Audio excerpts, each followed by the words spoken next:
అలా చూడు, అక్కడ ఏదో వెలుగొస్తుంది. అవును, ఏంటది? వావ్, దేవత!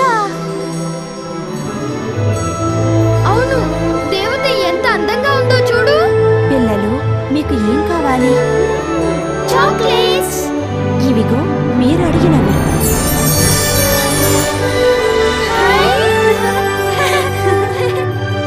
అన్నీ తినేసాం.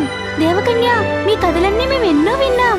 కానీ ఇప్పుడు మాకు ఆశ, ఆ కథలన్నీ స్వయంగా మీరే చెప్పాలి. మాకు మాత్రమే కాదు, వీళ్ళకు కూడా. సరే సరే, తప్పకుండా. గొప్ప అందమైన శిరోజాలు కలిగిన సుందరి రాపెన్సిల్ గురించిన కథని నేనిప్పుడు మీకు చెప్పబోతున్నాను. రాపన్జెల్. ఒకానొక కాలంలో ఓ దంపతులుండేవారు. వాళ్ళకి పిల్లలు పుట్టలేదు. కాని కావాలని వాళ్ళకెంతో కోరిక. వాళ్ళింటి పక్కన ఒక అందమైన తోట ఉండేది. ఆ తోటలో ఒక దుష్ట మాంత్రికురాలుండేది.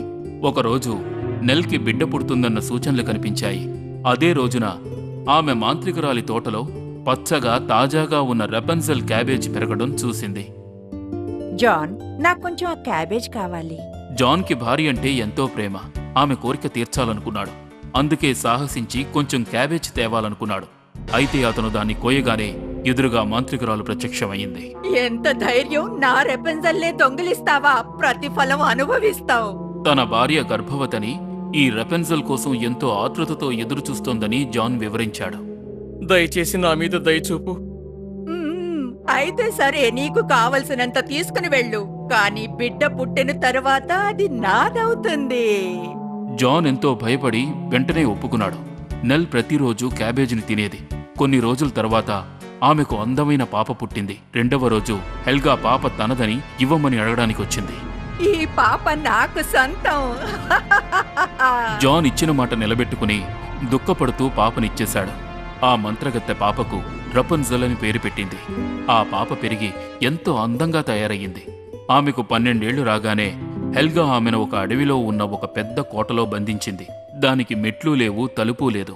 కాని పైనెక్కడో ఓ కిటికీ మాత్రం ఉంది. హెల్గా లోపలికి వెళ్లాలనుకుంటే, రేపన్జెల్, రేపన్జెల్, నీ జుట్టుని క్రిందికి వదులు. రాపన్జెల్కి అద్భుతమైన పొడవాటి జుట్టు ఉండేది, బంగారంతో అల్లినట్టు. ఆమె మంత్రగత్తె స్వరం వినగానే తన జుట్టుని క్రిందకు వదిలేది. అప్పుడు హెల్గా ఆ జుట్టు సాయంతో పైకెక్కొచ్చేది. భోజనం, నీళ్లు మాత్రమే తెచ్చేది. రాపన్జెల్ చాలా కాలం వరకు కోటలోనే ఉంది. ఒకరోజు ఒక అందమైన రాకుమారుడు అడవిలోకి గుర్రంపై స్వారీ చేస్తూ వచ్చాడు. అప్పుడు కోటలోంచి మధురమైన పాట వినిపించింది. అతను దగ్గరకు రాగానే పాట ఆగిపోయి ఆ ముసలి మంత్రగత్తె కర్కశమైన కంఠస్వరం వినిపించింది.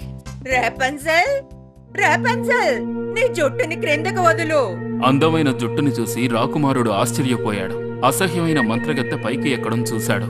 అతను అంతటి మధుర స్వరం కల అమ్మాయిని చూడాలనుకున్నాడు. మంత్రగత్తె వెళ్లిపోయిన తరువాత, రాపెన్జెల్, రాపెన్జెల్, నీ జుట్టుని క్రిందికి వదులు. జుట్టు కింద పడగానే రాకుమారుడు పైకి వెళ్ళాడు. ముందు రాపన్జెల్ ఒక పురుషుణ్ణి చూసి చాలా భయపడిపోయింది. అయితే రాకుమారుడు ఆమెతో ప్రేమగా ఒక స్నేహితుళ్లా మాట్లాడాడు. ఒక పాట పాడవా? రాపన్జెల్ ఎంతో సంతోషంతో గతంలో ఎన్నడూ పాడనంత తీయగా పాడింది.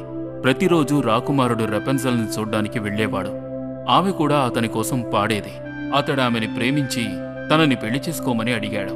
తప్పకుండా చేసుకుంటాను. అయితే పద, క్రిందకెళదాం. కిందకెలా రావాలో నాకు తెలీదు. కానీ నువ్వు వచ్చే ప్రతిసారి నీతో ఒక పట్టుదారాన్ని తీసుకొస్తే దాంతో ఒక నిచ్చెన తయారు చేస్తాను. అది తయారవగానే నీ కిందకొస్తాను. అప్పుడు నువ్వు నన్ను నీ గుర్రం మీద తీసుకువెళ్ళొచ్చు. ఇద్దరూ ఒప్పందం చేసుకున్నారు. రాకుమారుడు రోజూ సాయంత్రాలు వస్తాడని, మంత్రగత్తె పగల వస్తుంది కనుక. ఒకరోజు హెల్గా రోజు కంటే త్వరగా వచ్చేసింది. ఆమె అక్కడికొచ్చేటప్పటికి రాపన్జెల్ రాకుమారుడితో మాట్లాడడం చూసింది. అతడు ఆమె బంగారపు జుట్టుని పట్టుకుని కిందకు దిగాడు.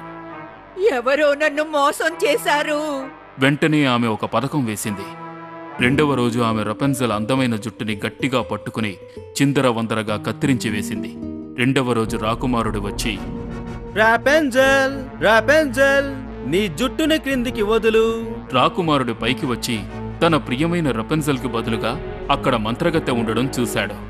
ఓహో, అయితే నువ్వన్నమాట. నీ జీవితంలో ఇంకెప్పుడు రాపన్జెల్ని చూడలేవు.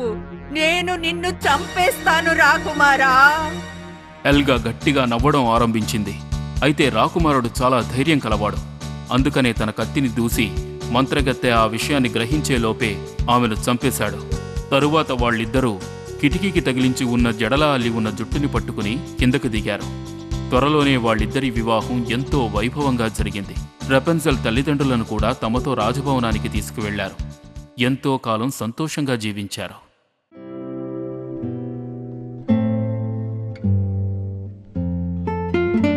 కిరాతకురాలి పేరేమిటి? Helga, Gen Z, Cinderella, Jersey.